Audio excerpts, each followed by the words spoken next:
next level grit, next level grind. Tune in, come and watch next level shine. Military science, next level tech, no telling how deep the next level get.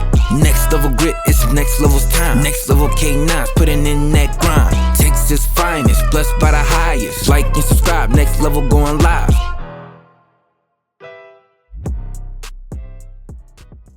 Dude, I think you're my third interview here, which is cool. And you really should have been my first because you're the closest one out of everybody I've interviewed.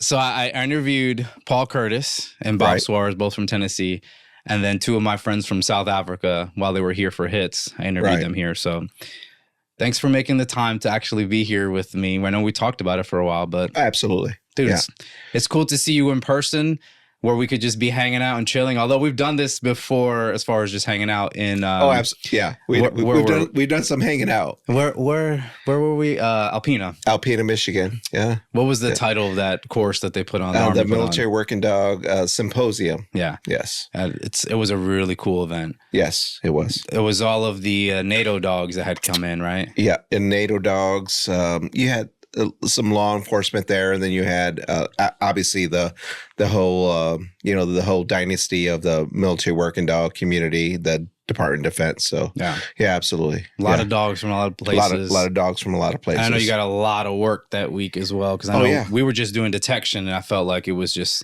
nonstop days, like 10-hour days, just whatnot. Yeah. But before we move forward, let me do a quick intro for those who may not know who you are. I'm gonna mess this up, but we'll start with a formal intro, and then you can correct or add to it. Cool. Yeah.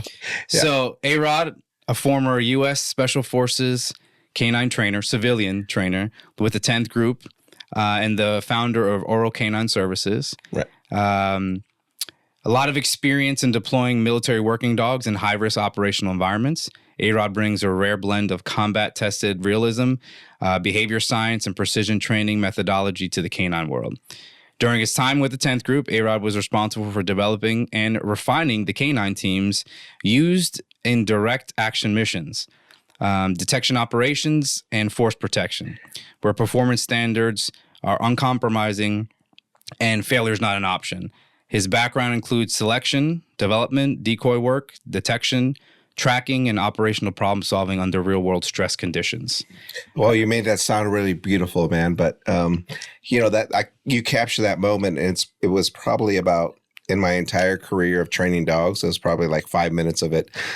And in saying that, I cut my teeth with traditional military working dogs, since 1999 when I went into the military working dog program for the Department of Defense. But I've been blessed to continue to improve my capabilities as far as training, and been blessed to been offered the opportunity to train with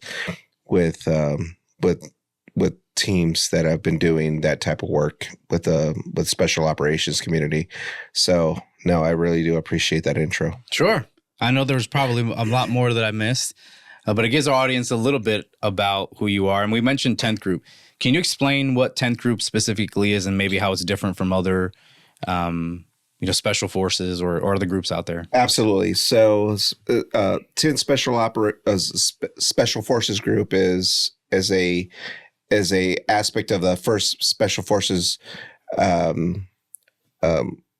contingent. So it all falls under USASOC, U.S. Special Operations Command, or U.S. Army Special Operations Command. And so all those teams are trained to provide direct, as a Tier 2 unit, to provide direct action operations for multi-level operations across the globe. And you have a multitude of teams that operate in that community, and you have civilian trainers that are typically assigned to each Special Forces Group. So you have 3rd Special Forces Group, 5th Special Forces Group, 7th and 1st Special Forces Group, and then obviously 10th Special Forces Group where I was at. So you have those civilian trainers that provide a level of continuity to provide consistent training and capabilities to offer those units the ability to continue on and maintain their training to provide those services and capabilities across the globe. How did you get involved with them? What does that process even look like? Like, did you always want to get involved in like dogs and whatnot? Oh no, you know, so going back to my military career, I mean, we, you know, the pedestal of, you know, continue on and doing training within the Department of Defense is always trying to make yourself better and doing all these things and to progress yourself, whether it's in the civilian law enforcement community or, you know, continue on in doing training for, you know, contracting services for the State Department or Treasury Department. So I spent a few years training and doing dogs for the State Department, you know, overseas for U.S. Embassy in Iraq and Afghanistan. So absolutely, it was kind of a continuation of just you know, providing my abilities to do those things and provide a service to the United States in that capacity. So in your time working, do you remember or recall the first time you actually saw a working dog, and what was that like for you? Well, I mean, I can go back to 1994 when I was dating yourself, bro. when I was deployed. I don't even want to call it deployed, but I was stationed in Saudi Arabia, and seeing how the working dogs were integrated into the security apparatus, and seeing the functionality and the benefits that those dogs provided in detection work mostly. These were U.S. teams? Yes. Okay. Yes. Seeing how that provided a unique security apparatus to protecting U.S. forces in Saudi Arabia. And then that kind of, you know, just kind of brought me into that interest. You know, growing up in Southeast Michigan, I was always interested in animals and animal behavior, but also the unique aspects of just being able to communicate with a dog. Yeah. And then when I joined the military, then that gave me an opportunity to see that outside of what I was traditionally doing as a military police or military security forces member in the Air Force. That's crazy that you know, at a time where you have a certain mission, whatever that may be in Saudi Arabia, that you can specifically remember the times that you see those dogs and how it has an impact on you. Because for me, it was, and people know my story, like it was 9/11. I got to see a dog work for the first time, just in the recovery aspect, looking for bodies.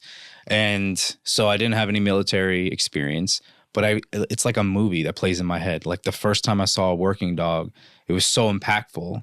I knew that's exactly what I wanted to do. I didn't know how it was going to happen. I didn't know enough about it. I didn't even grow up in a home with a dog, but I knew for sure that if I get an opportunity, that's what I wanted to do. Was there any other time that a working dog had an impact that like lasted forever for you? Well, once I joined the military, and then I did, you know, my first 5 years as a traditional security forces member in the Air Force. When I actually got selected to go to K9 school, the most impressionable moments of training dogs was after 9/11, or at the cusp of 9/11, when we were able to train dogs that we knew they were directly going to go into and contribute to those operations in Afghanistan at that moment after post 9/11. Talk about pressure. Yeah, we're talking on the cusp of that. And there was a couple dogs that I trained that their handlers like reached back out to me and said like, hey, you know, we're actually at the U.S. Embassy, the old U.S. Embassy in Afghanistan, and the dog that you trained is actually here with us. And so that was impactful because we knew that from a training perspective, even though we weren't directly attributing, we weren't in the fight, we were providing assets to that. Yeah. And that was like really impactful. And that dog the first dog was Marco Charlie 135. And that was his tattoo number. And that handler like sent me back pictures of that dog. And in Afghanistan at the when they went back to the original U.S. embassy that was there, and they recovered that with the special operations units. That's got to be super meaningful to know that that's a direct impact that you're seeing, like someone contacting you and saying, Yes. hey, that dog is working, he's doing his job. You had your hands Absolutely. on that dog. Yeah, absolutely. We don't always get an opportunity. If you're training dogs and you know they're going to go places, you don't always get that Right. satisfaction of knowing that they're making a difference. Sometimes you don't even know how they're doing over a certain amount of time. Have you kept in touch with anybody over the years that has handled the dog that you trained or work with? Yes, absolutely. So his name was Tim. I can't remember his last name, but he was a canine handler that had that dog, and I know that he, obviously that was years ago. So enough time has passed that I remember him calling me and say, hey, he passed away. Oh. Yeah. So and then the other dog, it's just it's different in the military because there's so many times that these dogs, they change handlers. Yep. And they go back and forth. And I kind of lost touch with that original handler. And that handler was in Iraq, one of the dogs that I trained that went to Iraq. But then, I kind of lost touch. It's just so hard when you're in a training environment, when you're just pumping dogs out like the Costco of the dog training industry. Yeah, it's just hard. But those dogs that are impressionable, they do stick with you. yeah, Absolutely. Well, let's go back to something you said that I found interesting, because it jarred a memory I had when we were in Alpena training for the what was it, the Army Symposium? Is that what it is? Right. I remember just kind of getting a baseline of the dogs that were there. Right. And several of the handlers were saying, I'm this dog's second, third, fourth handler. And so it surprised me. And maybe in retrospect, it shouldn't have. But why do you think that is? And do you think that causes issues? Well, we gotta remember that the Department of Defense, or the Department of War, is a machine. Mm-hmm. And it has to deal with being efficient and effective. And there is an initiative, I think, in the Department of Army that is going to do something that's going to move forward with moving handlers with dogs, and they move with the handler. Nice. And I see the benefits of that, and I see. Let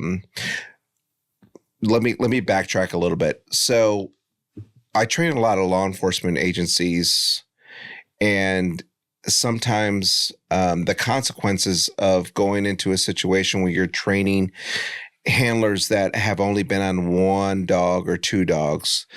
And I always try to explain, I always try to articulate that a lot of people in the Department of Defense have put their hands on a lot of dogs. Mm-hmm. And the benefits of that is you get to learn a lot of dog behaviors. Sure. And you get to learn a lot of nuances of dogs doing different things that you're not comfortable with, or that you don't like. So you get a lot of training baggage, what I call. And that's across the Department of Defense. So there are benefits of that from a training perspective. Right. But efficiency and effective, it's not so efficient and effective. Yeah. Because you deal with things or dogs that have had very impressionable situations to where it's just hard to get them out of that certain behavior. Yeah. Whatever you're dealing with, whether it's detection work or apprehension work or tracking. Yeah. So that there are consequences to it. But from a training perspective, I always say, you will typically come across a 23, 24-year-old, airman or sergeant in the Army that has put their hands on at least 6 or 7 dogs in that time frame. And that is not typical in the law enforcement community. Yeah.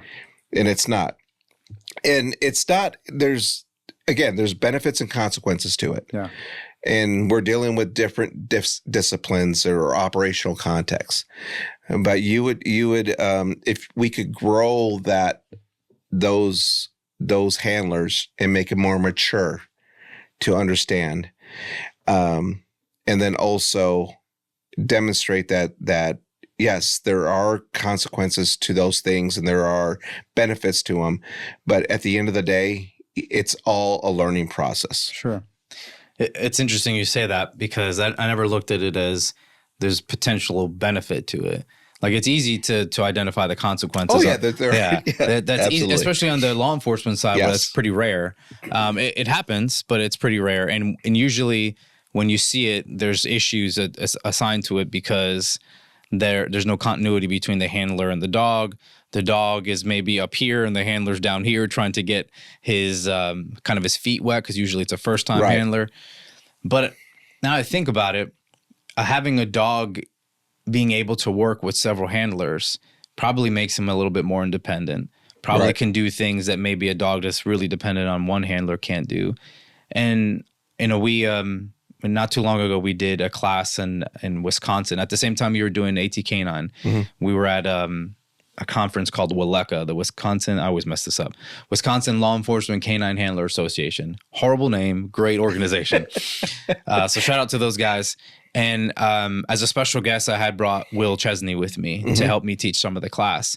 And every time I have him do anything with me, I like kind of give him the floor, allow him to tell his story, because Will's, was a part of the Osama bin Laden raid. Right. And I didn't realize that, they're even at that level, right? Even at the SEAL team level, a lot of those dogs get passed around and they do just fine. Ideally you don't want that to be the case, but he's telling me stories like, this dog that he first had ended up getting injured.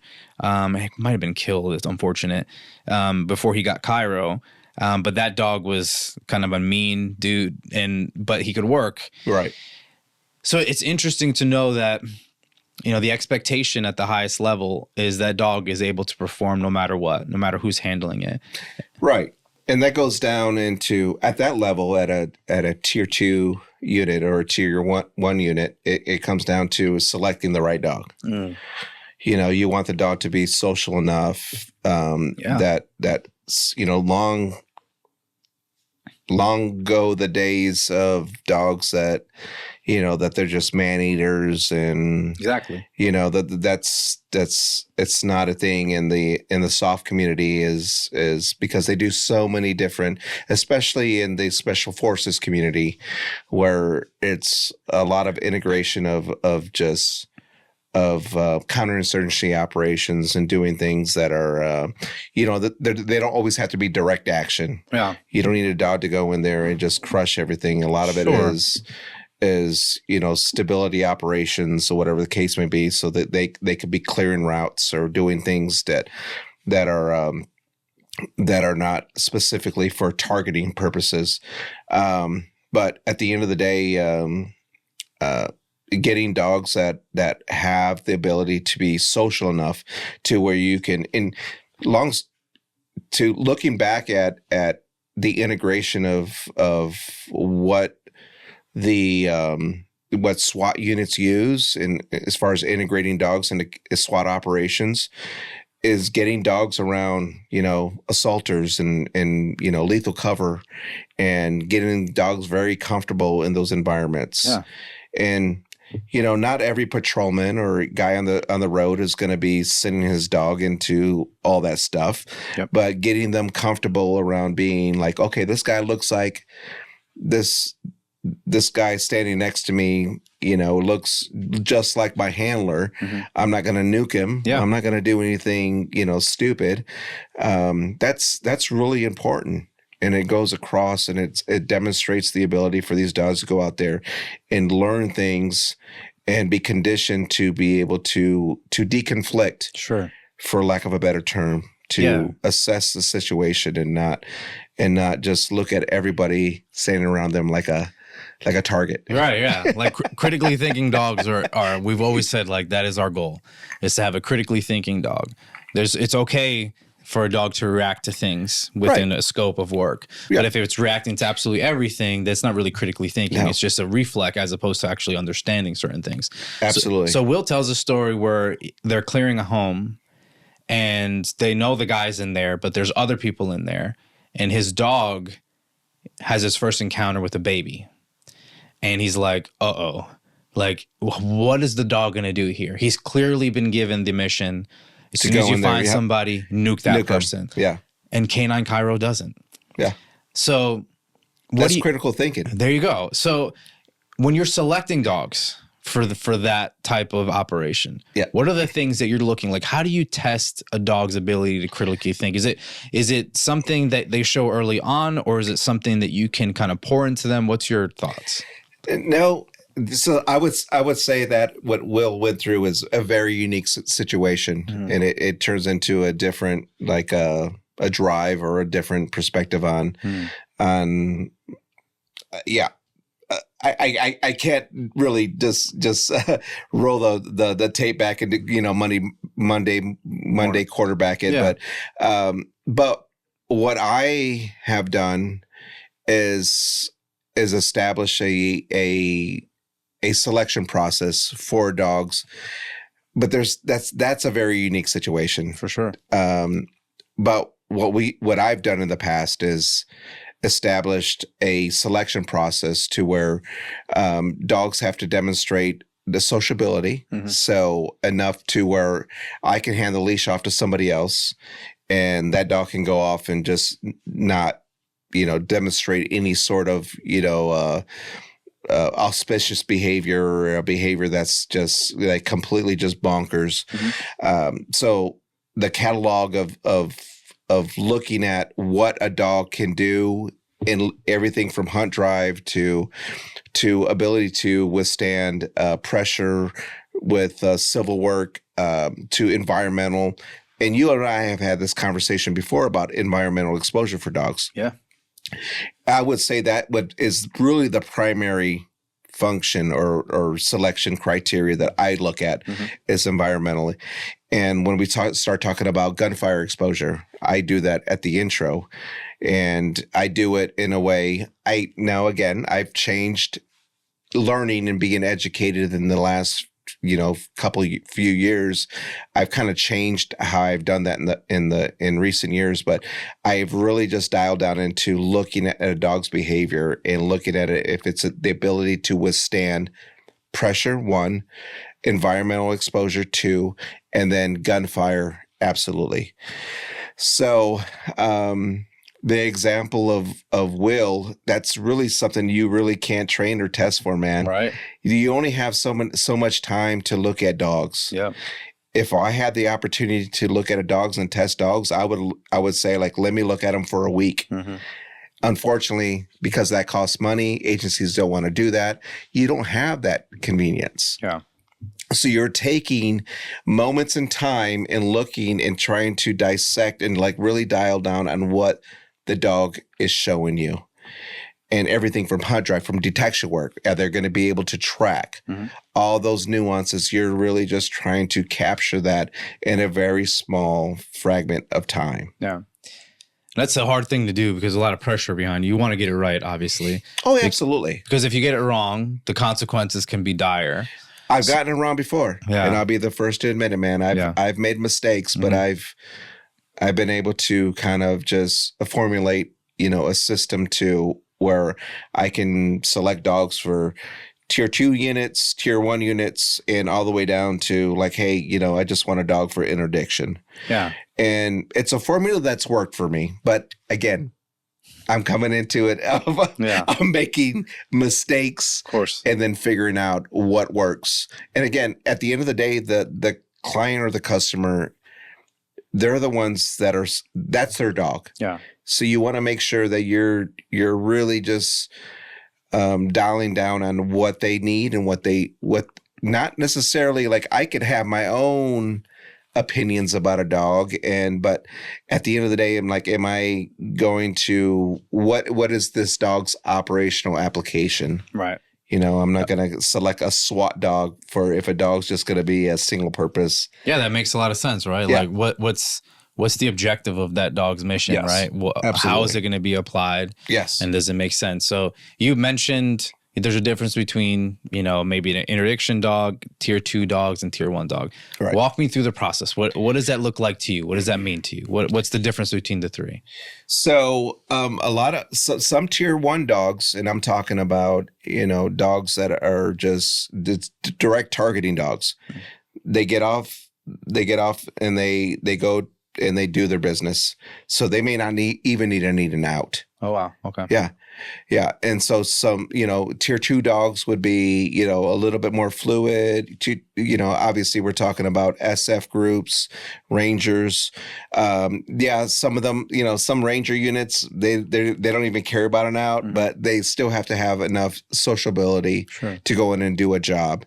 And then, interdiction dogs. I mean, we're talking about if it's constant, on the road, being able to get in and out of a vehicle, search, 6 or 7 cars at night, consistently, but still show the same enthusiasm about searching the first car as they did through that night about searching the 13th or 14th car in that shift. Yeah. So, that's just kind of the difference. And then SWAT dogs, the SWAT dog that comes in is able to come in and be directed, being exposed to flashbangs, being exposed to charges, breacher operations and all that stuff. And that's kind of what I've started to see in the past is, dogs that are either not assigned to SWAT, but they're a supplement to SWAT, but don't typically have the exposure that they need to be integrated into SWAT operations. And I'm not talking about the dynamics going in and clearing rooms and all that stuff. I mean, that's policy and procedure. Yep. I'm not getting into that. Sure. That's not my thing. But I'm talking about being able to get dogs to the point to that are able to come up to a breach point or do a serve a warrant, and they're not just barking and carrying on and, just being a nuisance.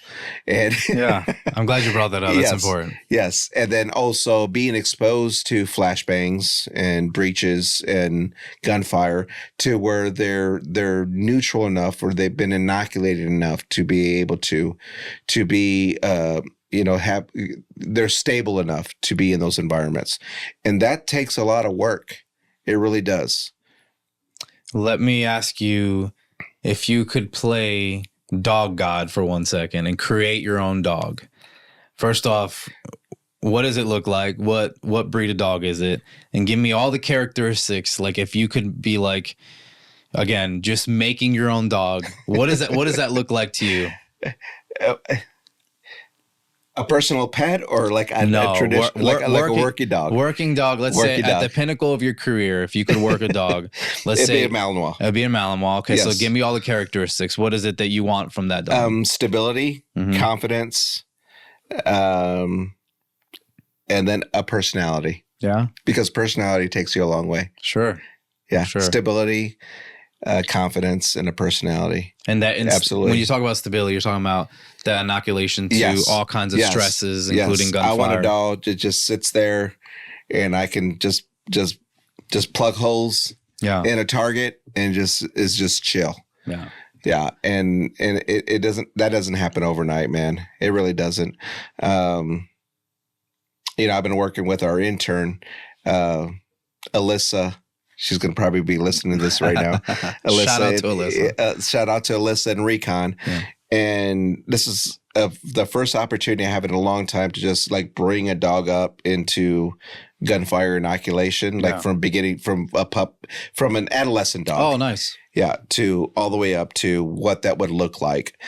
And just like contributing all those effects that I want to into a dog that builds stability and that's what I want. A dog that's just quiet. It's going great. Yeah. It's going great. Anything specific that you had to overcome with that dog? No, because we started them right. Nice. That always helps. No bad habits, right? Yeah, no bad habits. No, it's just if you can get one of the guys that I that's influenced me in a lot that I've done over the past few years is what the hell's his name? Pat Nolan. Okay, yeah. Pat. Mr. Pat Nolan, he said that he always has this term. It's like, it's easier to stay out of trouble than it is to get out of trouble. Mm. And so when he would say that, I was just like, God, man, that resonates and that's what our program is with this gunfire inoculation program. It is just starting off the right way. And if you don't, then it's not a showstopper. Mm-hmm. But if you can, you just create the conditions to where the dog has the best advantage to be successful. Yeah. Start the game off right. And it may not be a showstopper. It may not be but the sexy things aren't always the things that are most beneficial to a team either. The flashy things are cool and they sell on TikTok and all that other stuff. But that I could tell you how many times I've had very basic foundation that have served me really, really well into operational success. It's very rarely the sexy things that people want to see that are the difference between success and failure. Nothing I'm doing is sexy and most of it is not. This isn't a game changer. It's people have been doing this, but what I'm doing is it's just breaking it down into micro behaviors. Yeah. And it's nothing that people, it's not, I'm not recreating the wheel. Somebody's already done this. I'm just breaking it down into, it's just a very strategic approach to it so that people can kind of it's just structure. Yeah. It's my structure. And whether you can interpret that as somebody else's or it's come around before. Yeah, absolutely. I'm not, nothing I'm doing is groundbreaking. Mm-hmm. I'm just kind of just putting I'm breaking it down so that it's very novice. Yep. And it can be interpreted and it can break down into very understandable context. And so that I've been very fortunate and to gain that, I made mistakes in it. I made mistakes in this program. Yeah. Because I had the fortunate of being around, being able to select my own dogs and put them through gunfire exposure at very, during the first perspectives. And then at one point, I'm just like, I did a couple courses and I was just like, man, I'm missing something. And so I really had to recalibrate there for a little bit. And then I reached out to a guy down in South Texas named Joris. And he kind of came up in conversation. We were talking about some things in Alpena. Yeah. And he said, have you tried this? And I said, no, I haven't tried it. And it kind of turned the page for me. And so I really do attribute that kind of turning the corner to that conversation and then him helping me do that research and development. Are you telling me that a canine handler put his ego aside for a second and reached out to another trainer? Yes. Or rather, a canine trainer put his ego aside to reach out to another trainer and it was actually beneficial to you?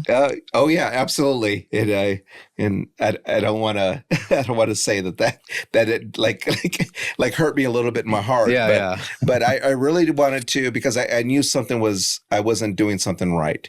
Like I felt like I was failing at some point, and so at that point, and it was just fortunate that I had that conversation with them. We went into this dialogue, and then we did a little bit of R&D on it, and it in addition to the shot box, using the shot box, and just like we had that opportunity to come out and train with you, but it really did just like, oh my God, I was just like, man, this kind of just cracked the code. No, for I love me. That. Well, for me. I'll speak to that because it was an important part that I got to see because we've been in conferences together. We've done things, but you're always with your group. I'm doing something different with my group. So I never get a chance to cross path like while you're training. I've tried to go to while we're on Alpena to kind of visit your training section for a little bit. So I got bits and pieces, but I don't want to take away from the class. So I'm always like way in the back, just trying to listen to what's happening. So I invited you to come out, and it was an awesome experience. Number one, I love the fact that I can reach out to other trainers and that they'll take on a whole training group because we had, 8, 9 people out that day?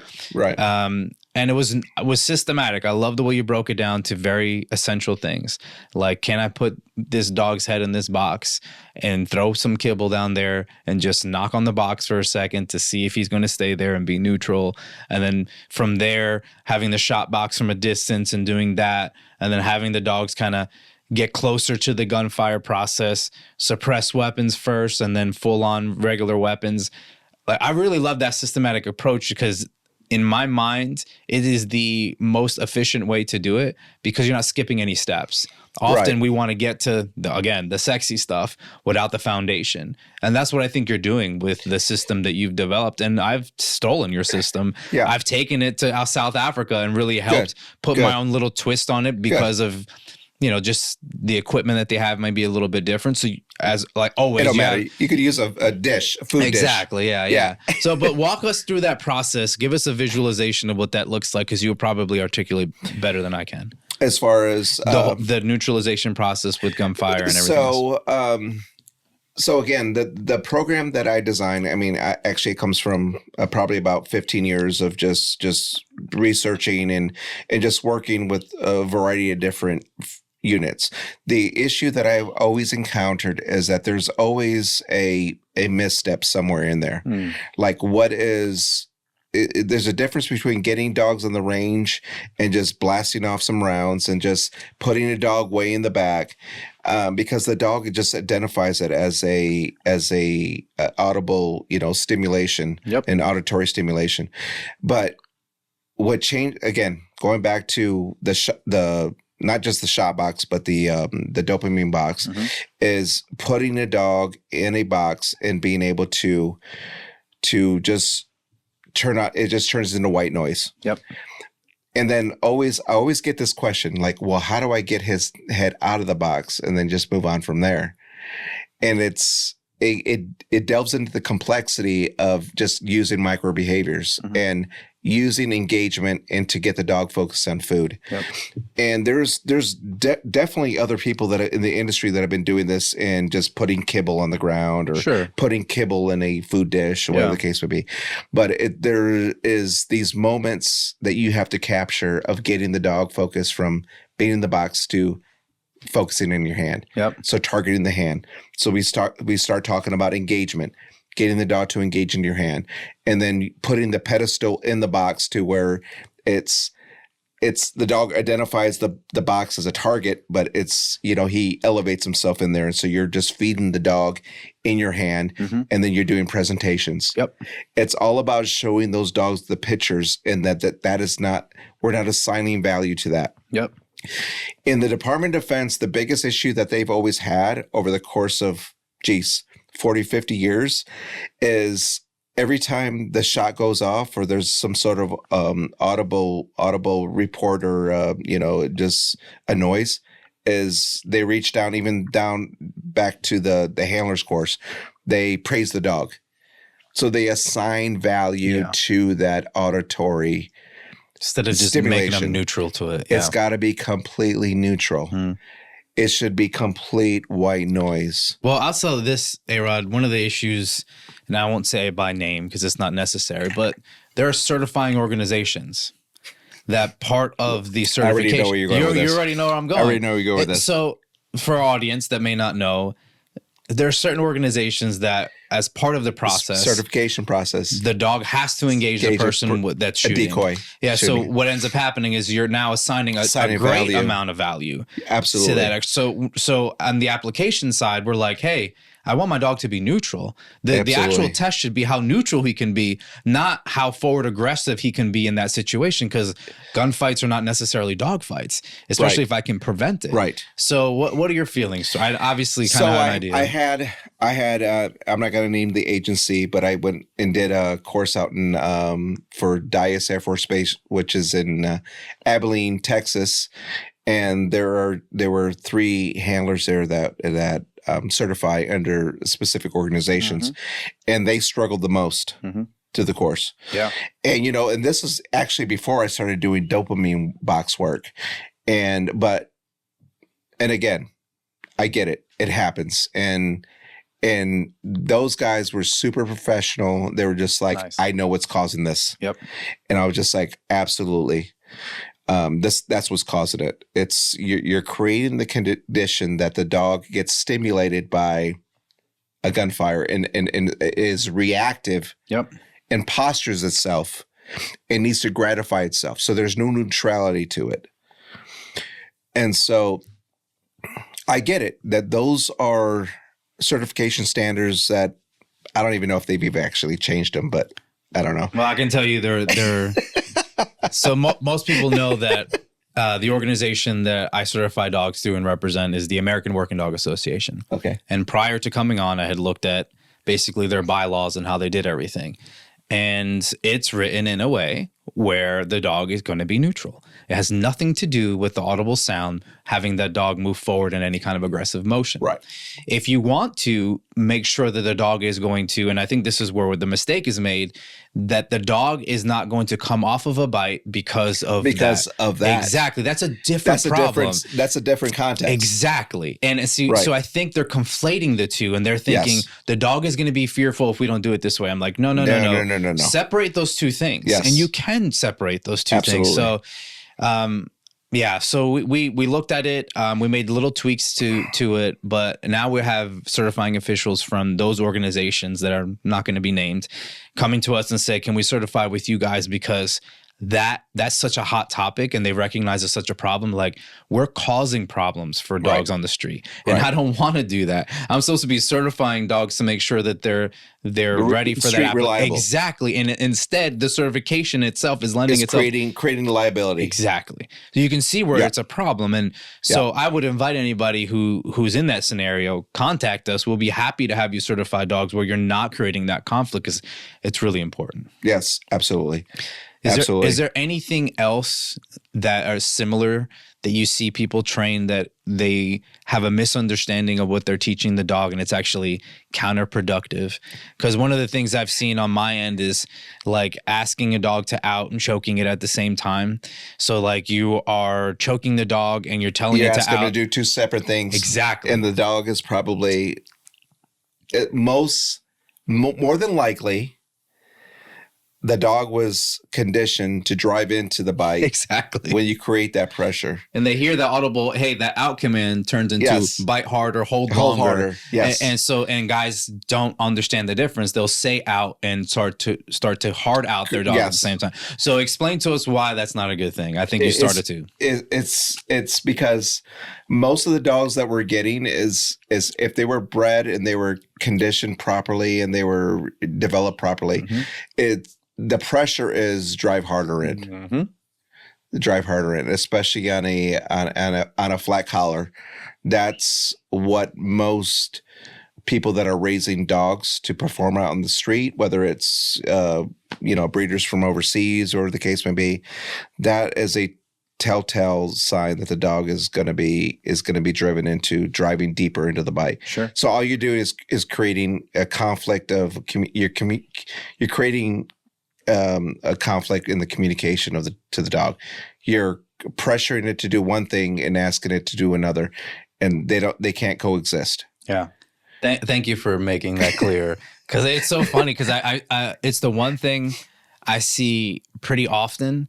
And it's the one thing that is sometimes, and maybe it's because I'm not articulating it correctly, it's just misunderstood. Right. And the way I typically would explain is like you're physically telling the dog to do something that's opposite of what you're verbally saying. So you're putting the dog in conflict. So which one is he going to do? And then you're getting upset that he's not doing it. He's not doing it. So now you're pissed off at the dog. And then so if you have a sharp dog, what's he going to do? He's going to lash out. Mm-hmm. And then it turns into conflict, not necessarily with the command, but it's going to be conflict with you. Yep. And then you see those dogs turning and moving. Yep. Dogs that are super cognizant of what their handler's doing as opposed to start moving, even on a decoy. Yep. And then you really don't want that. That's a recipe for man. The more things that you create, the dog that has. That he's not, you don't create surety. I call it surety. Yeah. You're not creating surety for the dog. then the more times you have that when you get into a dynamic situation, and again, you've probably been in hundreds of times more dynamic situations that I could even think about, but the more times that you have to think about it, and the dog is, it creates a dissension in confidence. Yeah. You don't want the dog to be able to like second guess itself. You don't want to second guess the dog. Absolutely. Because in that, again, at the end of the day, you want to go home, and you call that a bad day at the office. Yeah. I don't want my dog to second guess me. Like, clear communication, it shouldn't be, these are the set of rules for this and this application, that is different set of rules here. Like, it's, Bear is my fourth dual purpose patrol dog that I've worked. And I've learned something every single dog. And for him, and especially my family, you've met my kids and my wife, like, there are rules here. Right. Like, yeah, he's here. And for the most part, he has free reign because he's earned it. I've had dogs that could never get that. Like, he had to be kenneled. He had to be this and that. But Bear is unique in his ability to kind of turn it off and do these things. But there's still rules. Yeah. Like, you don't get to do this. You don't get to do that. Right. And it's clear communication. Yes. And if there is those lines are crossed, there has to be consequences. Right. And now there are gradations to it. It doesn't mean that I take out my correa and start and beating my dog. That's a belt in Spanish, by the way. Like, that's dumb. I'm not going to do that. Yeah. But if the relationship is built correctly with the dog, they'll understand when they mess up, and they don't have to go to being fearful of you. They'll just know, ooh, I messed up. That's my bad. And a lot of times they're great communicators if you know what you're looking for. Right. Absolutely. Is there communication issues that you see that are different now with modern day training than there was back maybe when you started to train dogs, or do you see the same type of communication issues all the way through? No. So the way I break it down, and I was doing a podcast with another guy named Joe Phillips. He runs Trailblazers and Legends podcast, and we were talking about there isn't really, the principles are always there. The principles always stay the same. Yeah, it's just the method, and what I've always communicated. There's the science of dog training. There's the art of dog training. There's the mechanics. Yeah, I like that. And there's a symbiotic relationship between all of them. None of them can coexist without the other. Amen. I like that. And it's just there's a lot of people that have come up through the years that have been almost strictly mechanical dog trainers. And that there's splashes of science in there, because the mechanics of it is, you can't get through any institution that does dog training or runs a dog training school without it being very mechanical at some point. Yeah. And, within the Department of Defense, it was always very mechanical dog training, because there's science behind it. You get so many repetitions of doing this. So at the end of the day, it's just trying to understand that there's a relationship between all of them. And I continue to grow. I still go to different seminars and schools that they're, I just like to go learn and figure out what am I missing? What am I missing? And a lot of it is, either science-based or art-based or mechanical-based, but it doesn't matter to me. You're going to learn. There's a lot of takeaways to be out there, to go and be involved in different types of training. It could be search and rescue training. It could be arson dogs. It could be bed bug dogs. Yeah. All of those have a very high influence in what I like to look at to see, like, what can I take away from this to benefit myself as from an educational perspective, but also to be able to give back to the people that I teach in the future. Yeah. It's funny you bring up the science, art, and mechanical.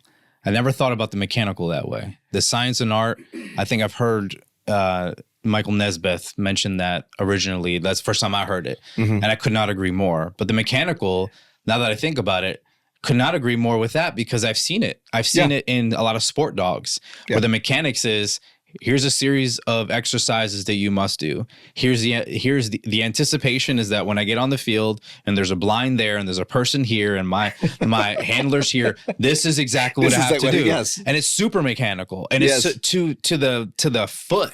It's very mechanical. It's very finite. Right. And so, but you change anything and the dog doesn't know what to do because it's outside of the mechanics. Exactly. And the ritual. Yeah. But there's a lot of benefit to those mechanics that you're building. Oh, and we've absolutely. seen that transition to operational success, but you got to teach the dog, hey, you can do this mechanic really, really well. And that's awesome. That's beneficial. Now I need you to understand you can do it in a different context. Exactly. You can do that anywhere. Yep. All these different environments. So no, I'm glad that you brought it up that way because I can think of it differently now. I always understood the two categories, but the mechanical category is very important. Yeah. Yeah. It does lay to breaking it down. And just like step 1, step 2, step 3. Mm-hmm. And because a lot of people, especially with when you're dealing with military handlers, that's always like you got to break it down just like by steps. But again, like you're saying, in sport work, it is very, very just regimented. Yes, that's a good word. Step 1, step 2, step 3. This is the way it needs to look. And impressive, by the way. I don't want anyone to think that in sport work. Yeah. Like I've stolen a bunch of things. Oh my God, from the sport world, dude! I spent like several years doing shoots and dogs and decoying and I would never take away from that being able to develop me into a decoy that I was maybe 10 years ago. Yeah. It happens, brother. I don't necessarily mean up there now, but yeah, those fundamentals, those are very in it, and I always encourage people. To reach out to sport work because sport work there are tons of benefits of it. 100%. Yeah, and absolutely. And we joke downstairs laughing about our age and how we have to kind of slow things down and maybe getting in a suit at the high level is not the best thing for us. Right. But like I still enjoy it. I still love the mechanics of it because it's super important. That's something that's mechanical in all the best ways. And I always say like the decoy is your sparring partner. Right, what a sparring partner is to an MMA fighter or a boxer is what our decoy should be. Absolutely. That means that they have to be an incredibly knowledgeable person that understands the weaknesses and strengths of that dog and can communicate and counteract things that they see that they don't like and really assist that dog to get to the next level. Yeah, develop the dog. So it's interesting. I'm sure you have the same story I do where when I first got in the industry, what did we do with the decoys? Like, is the newest guy on the field? We'd put him in a suit. Just say, take off running. Yeah. So speak to that for a minute because I know you've got a ton of experience in that aspect, but why is that a bad idea? Why is putting a brand new decoy on the field and just telling him to run and have the dog, although it's funny, and sometimes they fall pretty hard on their face and they learn some type of lesson, I guess. But why is that a bad idea? Well, I mean, obviously it's a liability. I mean, you could injure the decoy, you could injure the dog. More importantly, the dog. That's probably like a $30,000 asset that you're putting in a compromising situation.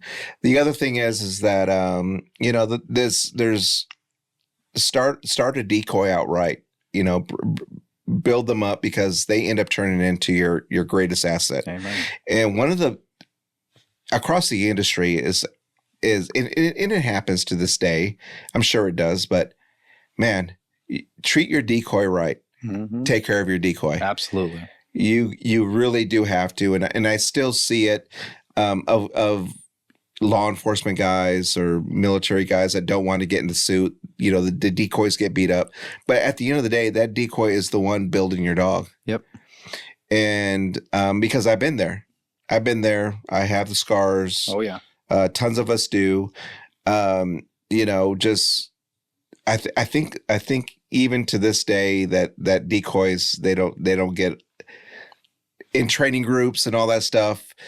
I don't think they get enough respect that they need to, man. Yeah. These guys are punishing their bodies, especially the good ones. Yeah, they're punishing their bodies. They're putting themselves in compromising situations for the love of what? Well, for the love of the game. And to build dogs. Yep. And we do it we do it all the time. And I think my biggest pet peeve, and, honestly, I did it myself, is still guys that decoy in their uniform. Oh my Lord. They'll put a little sleeve on, sleeve full on. uniform. Yeah. And that I think that's my biggest pet peeve now. But man, there's guys out there that are punishing their body. Yeah. And I'll never take away any of that from a guy that's out there doing that work, because I know what it's like. I know being in suit. I know taking hundreds and hundreds of shots. And they actually did a study when I was stationed down in San Antonio at Lackland, and that they calculated that on an average, on a day we were taking at least like 50 to 60 shots at like 20 to 35 miles an hour on dogs for the work we were doing out there training bite dogs. It's tough work. Yeah. And to think that I was down there doing that for like up to 4 years, I was down there, just the wear and tear on your body, and then going in and catching police dogs and all that stuff. I think I can't garner enough respect for the guys that are out there doing it, man. It's just... Well, here's something that I think you'll find interesting, and I wasn't planning to announce it here, but I will, because we're talking about it, right? The importance of good decoys. One of the things I've seen online, you talk about your pet peeves, is that a brand new handler, maybe they're not even a handler, maybe they want to get into a unit. So maybe it's a police officer who's got a certain amount of years on the street. Their desire is to become a canine handler, right? So they go to a decoy course, right?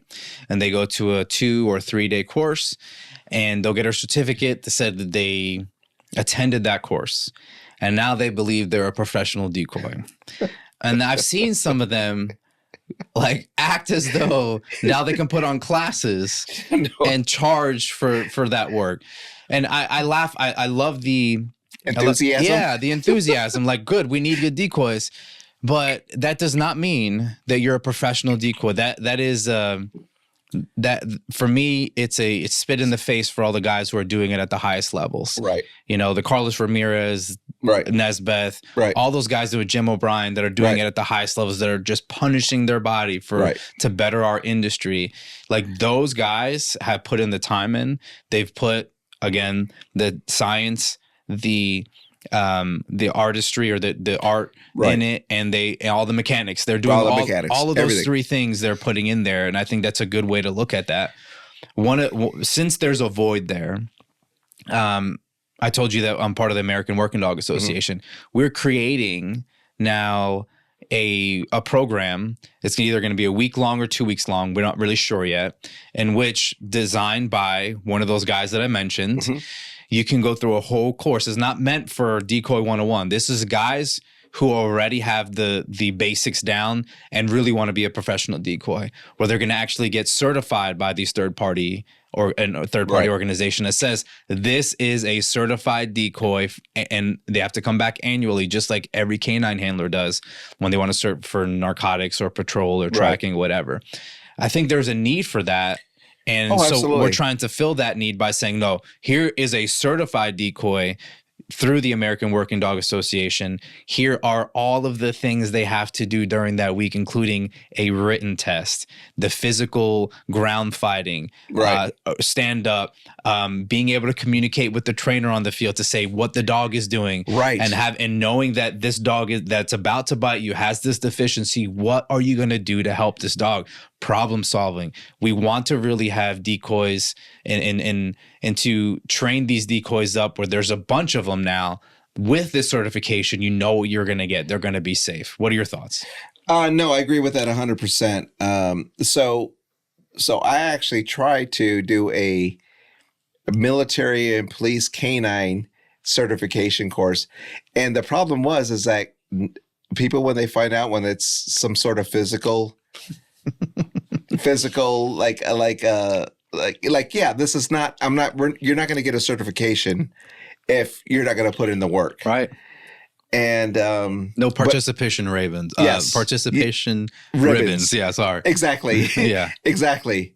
And so, no. I think that is across the industry. I think that's a phenomenal idea because, and nothing against the sport community, but there's a difference between doing sport work and doing police and military work. Yeah, the guy that I think knows the difference between the two is Josh Kirby, who came from a background of police, and he's also done the sport. So he's the guy who actually approached first and was like, "Hey, Josh, I have this idea.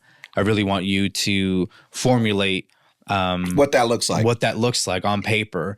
And then who are the guys in the industry that really understand that we can make certifying officials and say, now put on this class. Yes, you can charge for the class, but the whole idea is to make the industry better and to really elevate. Close the gap. Exactly, yeah. Close the gap between you get some novice guy that may have been through one of my courses like 10 years ago. Yeah. And like a street level 1 course. Yes. And now all of a sudden is trying to put on decoy courses for military and law. Whatever. Yeah, we talked about how important that is. Yeah.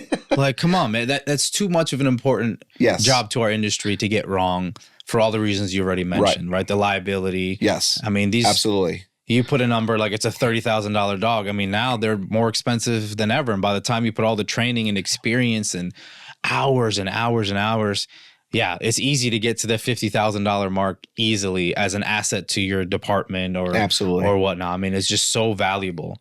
Nobody that's been through any one of my decoy courses or street level courses ever gets a certificate and says that you're a certified decoy instructor. Yeah. Or it always says certificate of training with a number of hours. There you go. And that's it. Yeah. You don't get like hominis dominus, like, hey, go on and, and preach the gospel. Exactly.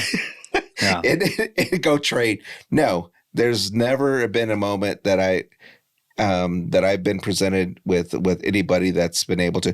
Now, there's been a couple guys that I've given them like certificates of like, hey, now you can go teach this portion of this course. Nice. And that's it. But those guys have been very well vetted. And I'm just like, hey, man, I'm making you a, instructor for this specific thing. I love that. I didn't mention when we were talking downstairs, but I got to meet Clover in Vegas. Did he say anything to you? No, he did. Yeah. So we got to shoot the shit. We're actually supposed to be at Fort Bragg in March. Okay. Yeah. All right. So we'll have to give him a call here in a little bit to tell him that we're here. I'm incredibly impressed by him. He's a super sharp guy. Yeah. All the Brazilian jiu-jitsu stuff he's doing is it's its own thing. Yeah. But he was in class. I was in a class talking about the mold industry, and he was in there. He had no business getting any information there, but he was in there anyway, soaking up information and ask questions. Good. Like guys like that who are really good students, I'm always excited to see the industry have them because that's the future, bro. Like that is going to be the guys who take everything to the next level. Yes, absolutely. How did you guys meet? Because I know that he's taken on a rather good position now. So we met in Denver, I think when Michael Gooseby came out and did a course. Shout out to Michael Gooseby. Yeah. He came out and did a course in Denver. And so we sent some, when I was still with 10th Group, we sent some teams up there and then we kind of showed up at the same venue and then we started kind of talking and he said he was living in, so we kind of started collaborating. I said, hey man, so I'm getting ready. So I was doing some kind of, decoy courses locally in Colorado Springs. And I was just saying, hey, I'm doing a free decoy course for the military police unit at Fort Carson. So I was like, hey, we had a good conversation. So first impressions are everything. Yeah. And I'm just like, okay, so, come down, we can, if you want to come and show up. And, he did everything right, man. You always try to get a good vibe from somebody and how they communicate and how they talk and everything. So I had him come down and you get some guys that show up at conferences and they just want to like go off and do their own little seminar on the side. And I've had that happen before. Yeah. And he definitely wasn't that type. He just kind of showed up and just said like, okay, like, what are you teaching? I just want to watch. And then we kind of just vibed. We vibed good. And then we did that course together. And then we were kind of off to the races a little bit, man. That's awesome. He came out and we did another course together, and then we've done several courses across the nation for military units, and we just kind of build a relationship from there. Yeah. It's good dude to have for sure. Yeah. And I know he's doing special things now. I don't know if we're allowed to mention it or not, but that's really cool that he's been recognized for what he can do and his talents. So shout out to him. Let's talk about your business, Oro K9 Services. Right. We haven't really gotten into the weeds in there, but give us an idea of what you're doing there and some of the things you have coming up. So obviously, we're an hour and a half away from McKinney, Texas, and Paris, Texas. Yeah. So we typically focus on board and train services in Paris, Texas. What we have coming up is we have our gunfire inoculation course coming up in March. Highly recommend you guys go to that because we've been to that class or a version of it. Yes. It was awesome. All of our guys got something from it, and all of our dogs got better throughout the day. So I can speak directly to that. And this is going to be a very expanded version of that. So it's going to be a 5-day course. We're going to spend time on the range doing tons of stuff. A lot of just developing dogs and getting them used to with the shot box and all that. So we're super looking forward to that event in March. We got another course, a detection course in Anahuac, Texas. Okay. I don't know what that is. That's a detection course. Okay. Yeah. Where at Chambers County Sheriff's Office. Yeah. Do you know where that's at? No idea. I'm probably screwing the name up. No, but I apologize. Is it South Texas, East Texas? It's like northeast of Houston. Okay. Yeah. I'm probably butchering the agency, but it's Chambers County Sheriff's Office. Yeah. So we got that coming up. We have the Legacy Week down in San Antonio. I have a detection course in Shepherd Air Force Base coming up as well. So we'll be there for that. So it's going to be a busy 2026. So that's awesome. We're looking forward. But the big push is our gunfire inoculation program. Awesome. So we're really looking at, just turning the corner with that. We're actually I'm going to be publishing a book, a training book on gunfire inoculation. It's awesome. Yeah. So it's going to include everything that we're going to be doing, all the problem solving that we've done over the course of like 15 years of researching that. We'll add it to the book collection here. We'll definitely do that. When do you think that's going to be done and published? I'm hoping before. I'm going to try to get it out before. I'm going to be teaching at NPCA and National Police Canine Association down in Colorado in September of next year. Nice. So I'm hoping to have our first edition out before then. Well, that's good stuff, man. Yeah. And so if people want to get in contact with you, whether it be an agency or individual that wants some training, how do they do that? Yeah, just hit me up on Oro K9 Services. You can hit us up on info@orok9services.com. Hit me up on Instagram, Facebook. It's, we're available. We'll put all your socials in the description of the video and stuff and shout you out. And then when your book comes out, we'll definitely get a link on our website to that, man. Yeah.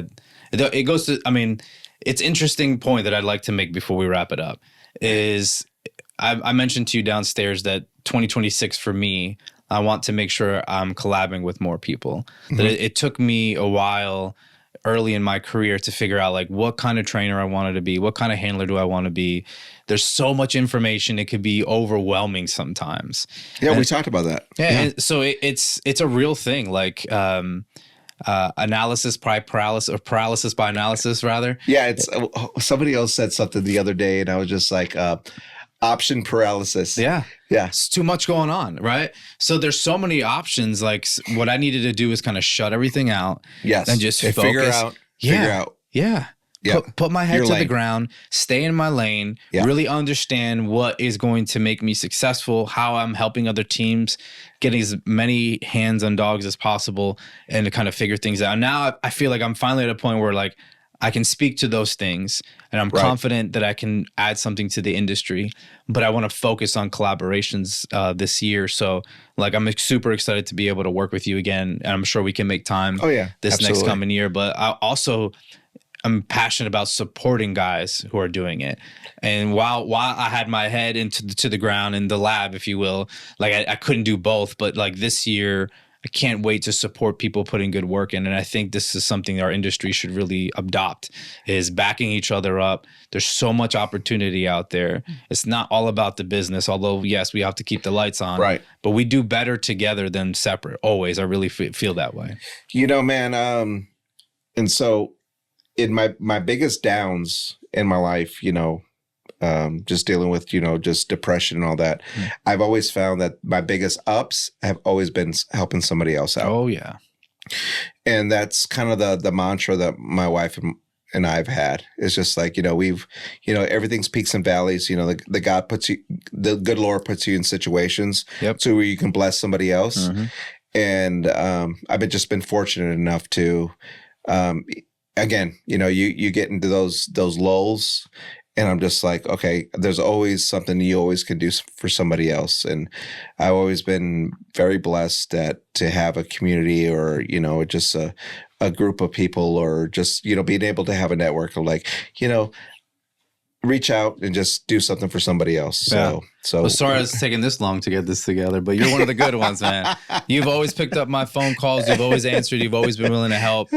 We talked about putting a conference on, and things got kind of crazy, but hopefully we can do something local, because this area of North Texas absolutely could utilize that. It needs it. For sure. Before we wrap it up, I do have a present for you that I'm going to make you open up now. Hold on. Okay. All right, here you go. Okay. Not very well wrapped. Not very well wrapped. Here you go. It's a sweater because it's we're here nearly in December. Oh, I love it, man. And for some people that don't know, like, it actually does get a little cold here in Texas. They're like, move that. So there you go. Oh, absolutely. There you go. Perfect. That's awesome. That's our new shirts. That's our new sweater. That's yours now. We hope that you'll wear it and enjoy it. Yeah, for sure. We have another one for the wife too. We'll give her one downstairs. Okay. Just let me know what size she is. But hey, dude, is there anything else you want to leave us on before wrapping it up? Any words of wisdom you want to leave the podcast I'd just on? like to send a few shout outs. Yeah. So I'd like to send a shout out to all the guys at 10 Special Forces Group before and that are currently there. Another shout out to David Dorson from Kinetic Dog Foods, Team Kinetic. Thank you for all your support. Shout out to Jim O'Brien from North Carolina Canine Academy. And then to Ian Austin from Varentes, probably saying it wrong, Kennels. He's going to be out to helping us teach the gunfire inoculation course in March. Okay. So shout out to him. Awesome. And yeah. Good deal, dude. Well, thanks for your time today. It's been awesome. I'm sure we'll do it again. And then more importantly, I'm just really happy with the opportunity, or excited about the opportunity of working together and helping the industry in all the ways we can. So thanks, brother. Wonderful. Appreciate it. Yep. God bless. Thanks, bro. Yep. You too, bro. Thank you. Thank you, bro. Next level grit, next level grind. Tune in, come and watch next level shine. Military science, next level tech. No telling how deep the next level get. Next level grit, it's next level's time. Next level K9s, putting in that grind. Texas finest, blessed by the highest. Like and subscribe, next level going live.